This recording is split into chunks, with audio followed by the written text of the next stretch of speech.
As the day gets underway here, and after reviewing the news this morning, what people are posting, the memes coming out of various places, I have come up with a few observations and just a few anecdotes of my own. So I made the mistake again this morning of switching on BBC News, which comes on in the morning right after NPR's news.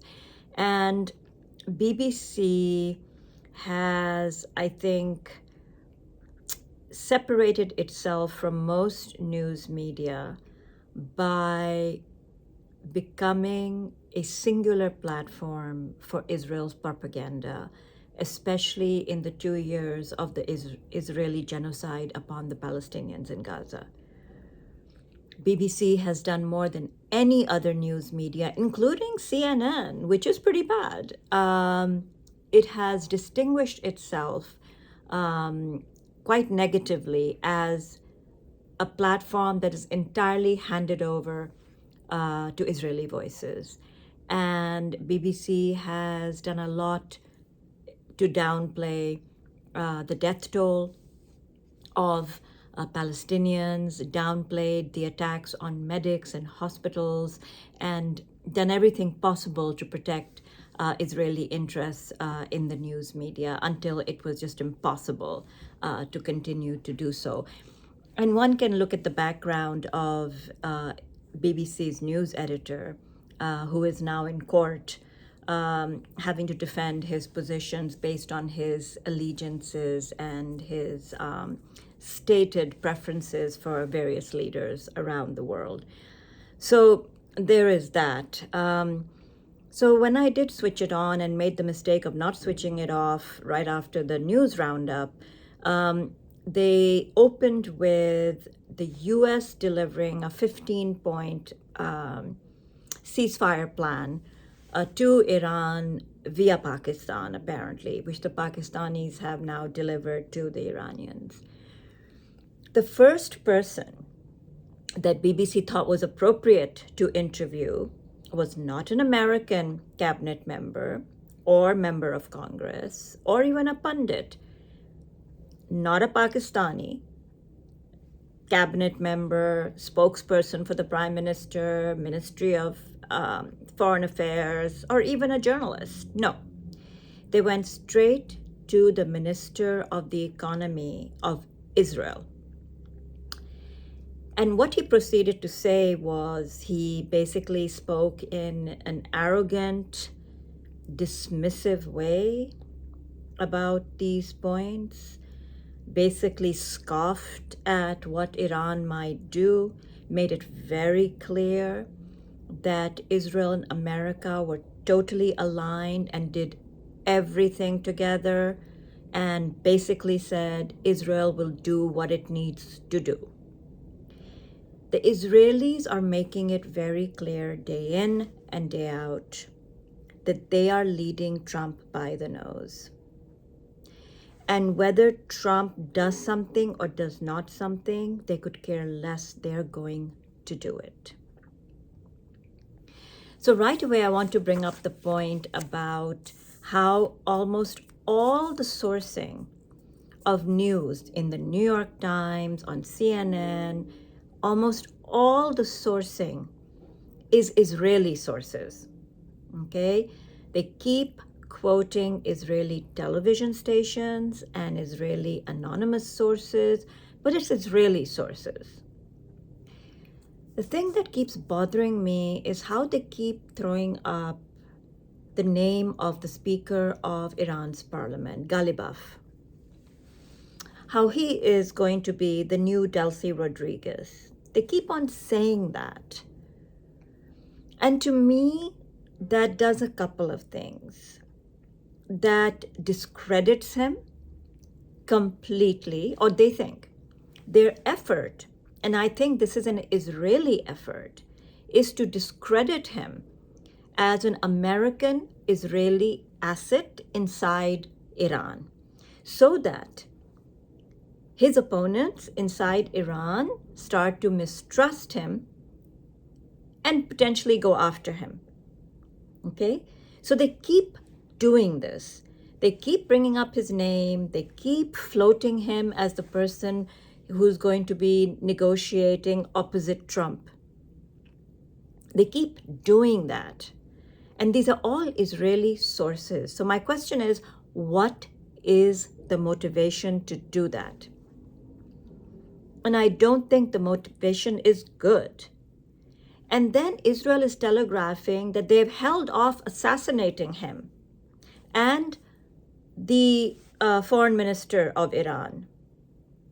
That they've held off assassinating these two, but they can assassinate them at any point.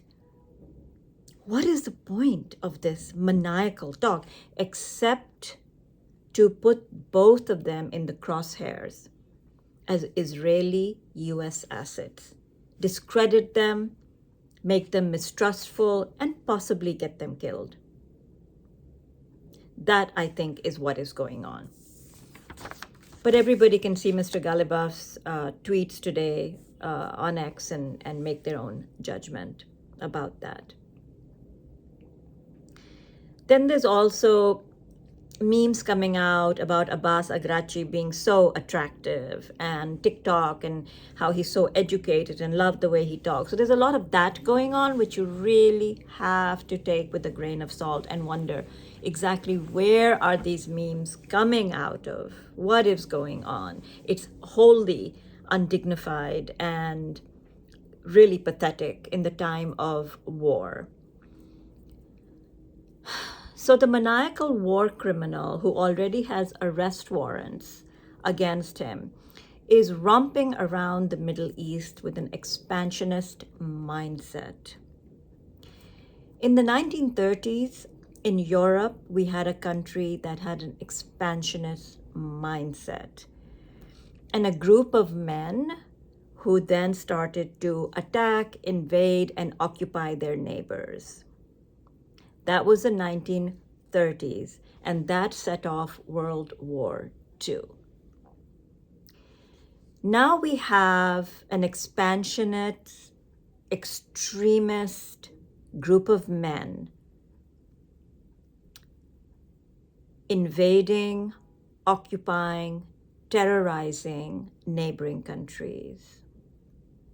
The parallels are actually stunning, if anybody would like to pay attention to what these parallels might be.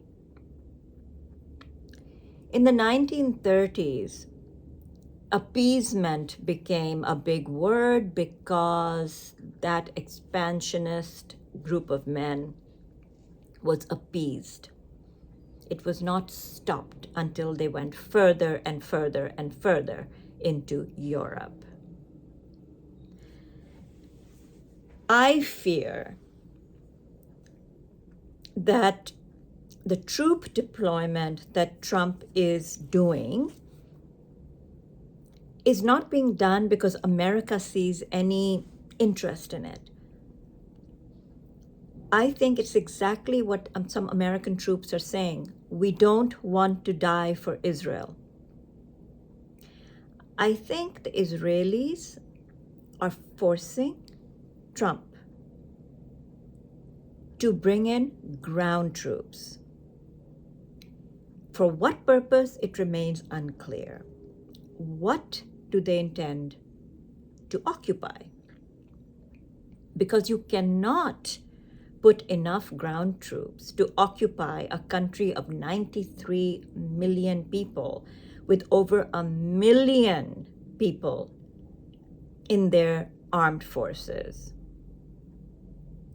So how is it going to happen? How are 2,000 troops or a maximum of 4,000 US troops going to accomplish that? They're not. And they are being made cannon fodder.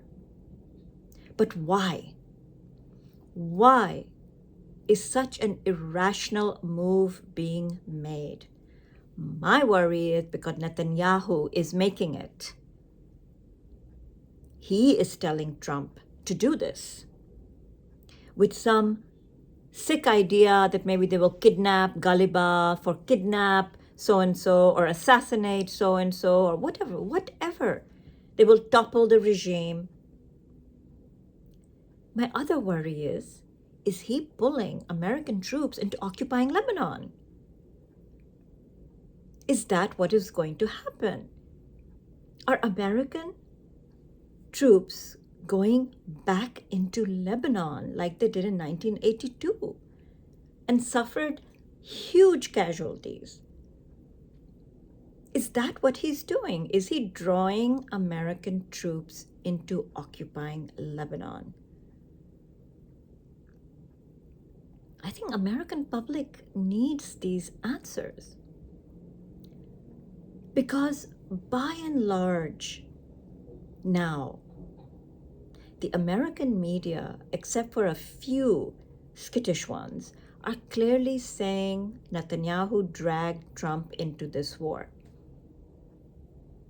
I was really surprised as one mainstream anchor last night on MSNBC actually said that. But that is what is the feeling in America. That said,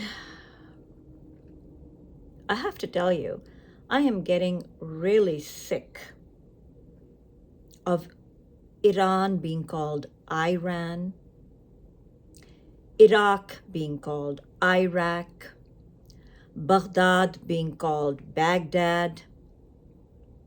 You know, Americans never say Israel.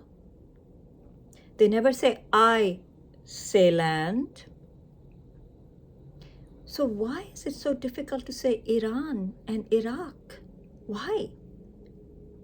It shows the dismissive, disrespectful way of talking about entire countries, by the way, who happen to be Muslim.